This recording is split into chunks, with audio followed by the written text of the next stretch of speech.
Hello, welcome to Unicorn Princess Tarot. So this is for collectives, collective love reading. Wala tayong specific zodiac sign. Ang importante yung reading, kung makarelate ka, makaresonate ka, maaaring ang reading na ito ay para sa'yo. Pero kung hindi ka makarelate, makaresonate, okay lang yon. May mga next readings pa tayo. Again, this is for collectives, kapalaran sa pag-ibig. Let's start your reading for collectives. Please do comment down below, guys, ha? Any positive comments, stickers, heart, or smileys na magaganda, ma-appreciate ko yan, guys. King of Swords and the Four of Swords. This is your main energy. Kunin ko na rin yun sa person mo.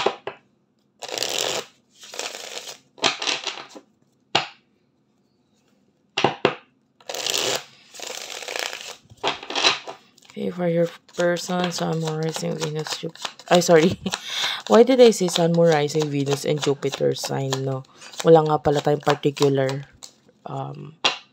zodiac na nabanggit dahil ito ay collective. Strength card is here. Okay, Ten of Swords.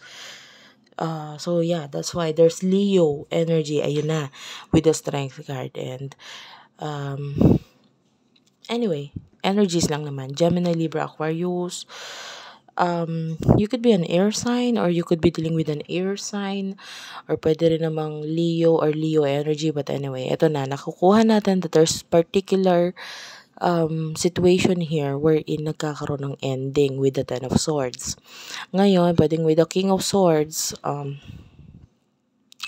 maaring ending na ikinagulat mo dahil hindi ka ready dito sa bagay na ito. And with the Strength card, I feel like yung person na kakonect mo is tinatry niya magmatigas, tinatry niya maging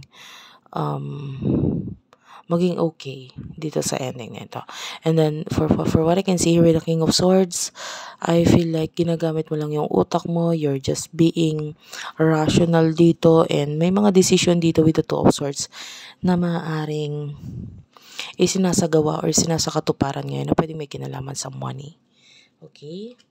Yeah. Especially the Ten of Pentacles and the Queen of Pentacles are here. So, pwede may mga desisyon na ginagawa ngayon na may kinalaman sa pera.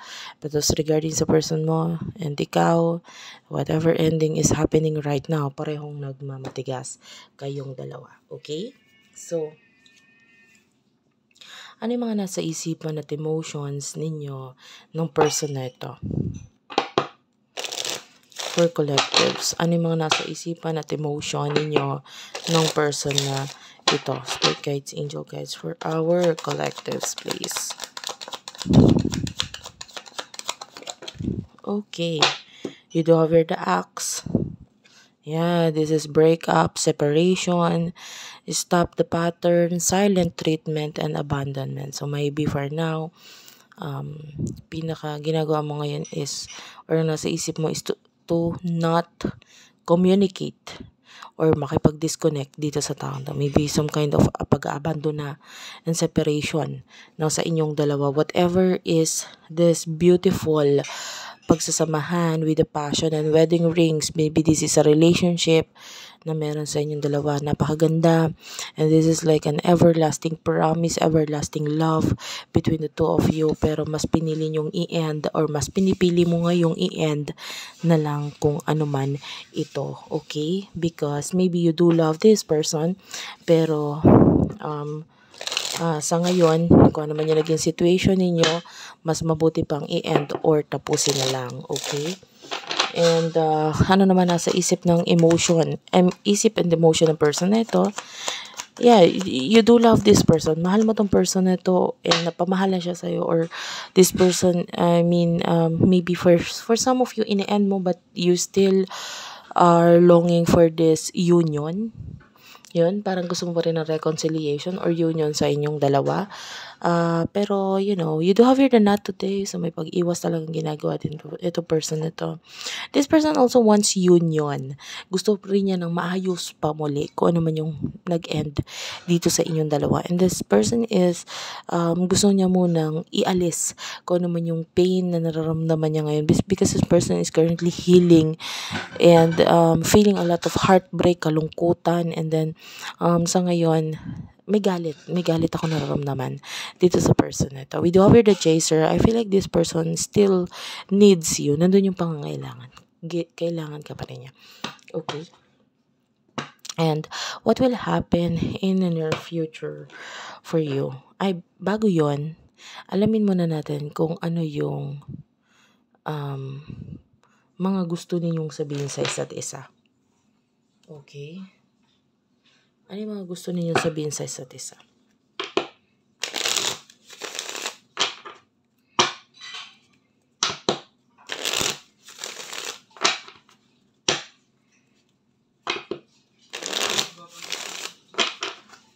Okay, ano yung mga gusto niyo sabihin?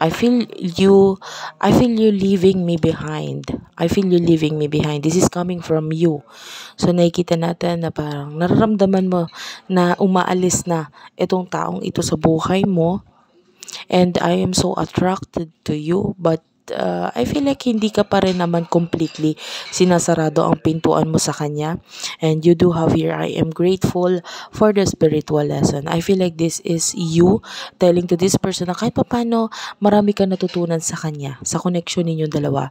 Maybe yung iba sa inyo natutunan mo ang manood ng mga tarot readings or natutunan mo maging spiritually developed, may spiritual growth na nangyari sa'yo dahil sa kanya. Okay? But I don't feel like gusto mo yun sabihin, pero yun nakikita natin na parang nandito sa buhay mo ngayon, na naramdaman mo, na-realize mo sa pagkakilala mo dito sa taong to. You were the best thing in my life. So kahit papano, you see this person as someone who is the best, but kumbaga angat siya sa lahat eh. Marami siyang ipinapakitang kaugalian na parang, magaling. O itong taong to. I don't feel a lot of love for you right now, but rather mas nakikita natin you do love this person. Don't get me wrong, pero mas nangingibabaw ngayon nga kasi sa yung utak mo. Okay, with the King of Swords.